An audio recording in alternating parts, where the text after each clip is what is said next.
ಸುಮಾರು 30 ಲಕ್ಷ ರೇಷನ್ ಕಾರ್ಡ್ಗಳನ್ನ ತೆಗೆದಾಕ್ತಾ ಇದ್ದಾರೆ. 30 ಲಕ್ಷ ರೇಷನ್ ಕಾರ್ಡ್ಗಳನ್ನ ತೆಗಿತಾ ಇದ್ದಾರೆ.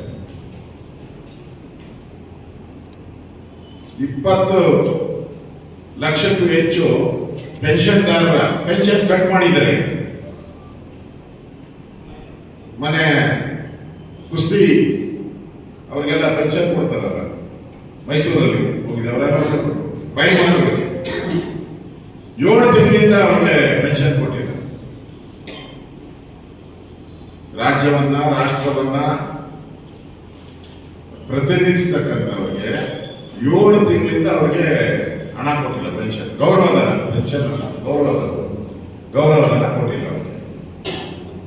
ಓಲ್ಡ್ ಏಜ್ ಪೆನ್ಷನ್ 3 ತಿಂಗಳಿಂದ ಬಂದಂಗಿಲ್ಲ. ಓಲ್ಡ್ ಏಜ್ ವಿಡೋ ಪೆನ್ಷನ್ 3 ತಿಂಗಳಿಂದ ಕೊಡ್ತಾ ಇಲ್ಲ. ಆಮೇಲೆ 2,000 ರೂಪಾಯಿ ಗೃಹಲಕ್ಷ್ಮಿ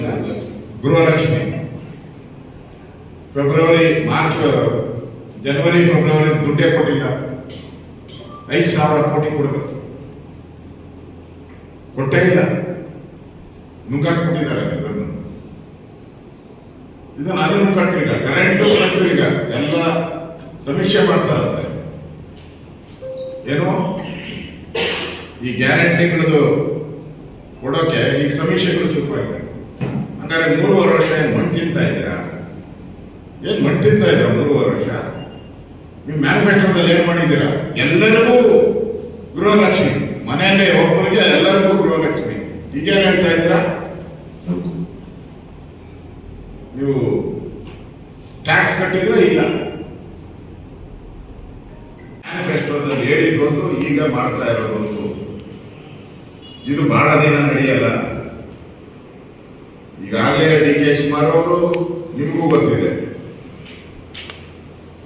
ಅವ್ರದ್ದು ಅಗ್ರಿಮೆಂಟ್ ಪ್ರಕಾರ, ಟೆಂಡರ್ ಪ್ರಕಾರ ಬಂದಿರೋರು. ಸಿದ್ದರಾಮಯ್ಯನವರು 3 ವರ್ಷ ತಗೊಂಡಿದ್ದು ಟೆಂಡರ್, ಈಗ ಇವರು 2 ವರ್ಷ ಟೆಂಡರ್. ಅಲ್ಲಿ ದುಡ್ಡು ಕೊಡಬೇಕು, ಇವ್ರು ಕಂಟಿನ್ಯೂ ಆಗಬೇಕು. ಈಗ ಮಂತ್ರಿಮಂಡಲ ರಚನೆನೇ ಆಗಿಲ್ಲ. ಇಷ್ಟು ದಿನ ಆದ್ರೂ ಮಂತ್ರಿಮಂಡಲ ರಚನೆ ನಾಳೆ ನಾಳೆ ನಾಳೆ. ಇವತ್ತು ಪತ್ರಿಕೆಯಲ್ಲಿ ಬಂದಿತ್ತು, ರಾಹುಲ್ ಗಾಂಧಿ ಎಲ್ಲೋ ಹೋಗಿದ್ರಂತೆ, ಕಾಣೆ ಆಗಿದ್ರಂತೆ, ಈಗೆಲ್ಲೋ ಬಂದಿದ್ದಾರಂತೆ. ಈಗ ಮಂತ್ರಿ ಅಂದ್ರೆ ಎಲ್ಲ ಮಂತ್ರಿಗೂ ಫಿಕ್ಸ್ ಮಾಡಿದ್ದಾರೆ. 100 ಕೋಟಿ 150 ಕೋಟಿ ವೇಟ್ ಮೇಲೆ, ಖಾತೆಗಳ ವೇಟ್ ಮೇಲೆ ಫಿಕ್ಸ್ ಮಾಡಿದ್ದಾರೆ. ಯಾಕಂದ್ರೆ ಕೇಂದ್ರಕ್ಕೆ ಒಂದೇ ರಾಜ್ಯ ಇರೋದು ATM. ದೇಶದಲ್ಲಿ ಕಾಂಗ್ರೆಸ್ ಪಾರ್ಟಿಗೆ, ಕೇಂದ್ರದ ಕಾಂಗ್ರೆಸ್ ಪಾರ್ಟಿಗೆ ಇದೊಂದೇ ಇರೋದು ATM. ಇಲ್ಲಿಂದನೇ ಹೋಗ್ಬೇಕು ದುಡ್ಡೆಲ್ಲ.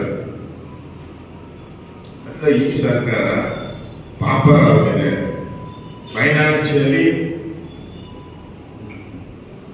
ಕುಸಿದೋಗಿದೆ ಆರ್ಥಿಕ ಪರಿಸ್ಥಿತಿ. ರಾಜ್ಯದ ಆರ್ಥಿಕ ಪರಿಸ್ಥಿತಿ ಕುಸಿದೋಗಿದೆ. ಯಾಕಂದ್ರೆ ಇಷ್ಟೆಲ್ಲ ಹಣ ಬಿಡುಗಡೆ ಮಾಡ್ಬೇಕಾಯ್ತಲ್ಲ, ಬಿಡುಗಡೆ ಮಾಡಕ್ಕೆ ಹಣನೇ ಇಲ್ಲ ಅವ್ರ. ಅನಾಥ ಮಕ್ಕಳಿಗೆ ಕೋವಿಡ್ ಬೇರೆ ಬೇರೆ ಸಂದರ್ಭದಲ್ಲಿ ತಂದೆ ತಾಯಿ ಕಳ್ಕೊಂಡವ್ರಿಗೆ ಸರ್ಕಾರನೇ ಅವ್ರನ್ನ ಹಣ ಕೊಡ್ಬೇಕು. ಅವರು ಪ್ರೌಢಾವಸ್ಥೆ ಬರೋರು.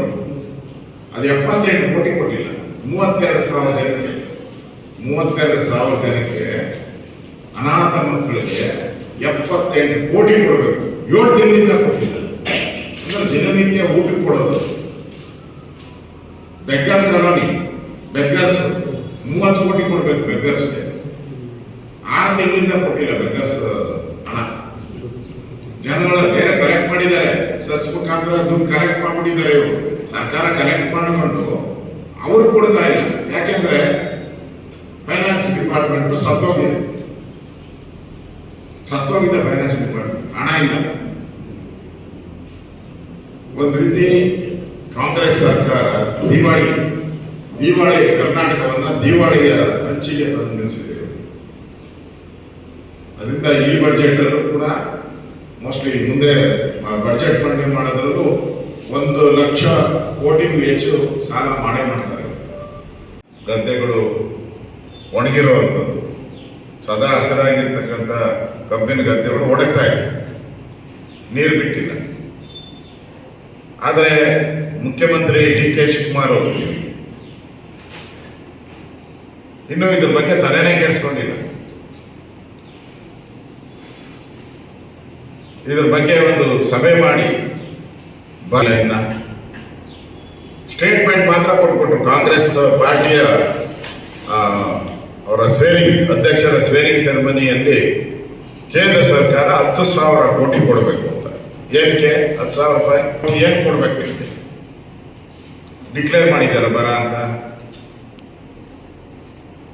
ಜ್ಞಾನ ಬೇಡ ನಿಮಗೆ? ಸಮೀಕ್ಷೆ ಮಾಡಿದ್ದೀರಾ? ಸಮೀಕ್ಷಾ ವರದಿ ಬಂದಿದೆಯಾ? ಇಷ್ಟು ಎಕರೆ ಇಷ್ಟು ಹೆಕ್ಟೇರು ಬರ ಬಂದಿದೆ, ಇಲ್ಲಿ ಕುಡಿಯೋ ನೀರಿಗೆ ಸಮಸ್ಯೆ ಆಗಿದೆ, ಮೇವಿಲ್ಲ, ಗೋಶಾಲೆಗಳನ್ನ ನಾವು ಮಾಡಬೇಕು, ಗಂಜಿ ಕೇಂದ್ರಗಳನ್ನ ನಾವು ತೆಗಿಬೇಕು, ಕೆರೆಗಳು ಹೂಳೆತ್ತಬೇಕು, ಈ ತರ ಎಲ್ಲ ಪ್ರಾಜೆಕ್ಟ್ ರಿಪೋರ್ಟ್ ಮಾಡಿ ಇಷ್ಟು ದುಡ್ಡು ಬೇಕಾಗುತ್ತೆ ನಮಗೆ. ಇದು ಒಂದು ಜವಾಬ್ದಾರಿಯುತ ಸರ್ಕಾರ ಮಾಡಬೇಕಾಗ್ತದೆ. ಬೇಜವಾಬ್ದಾರಿ ಸರ್ಕಾರ ಆಗಿತ್ತು. ಏನೂ ಇಲ್ಲ, 10,000 ಕೋಟಿ ಕೊಟ್ಬಿಡು ಅಂದ್ರೆ ಯಾಕೆ ಕೊಡ್ತಾರೆ?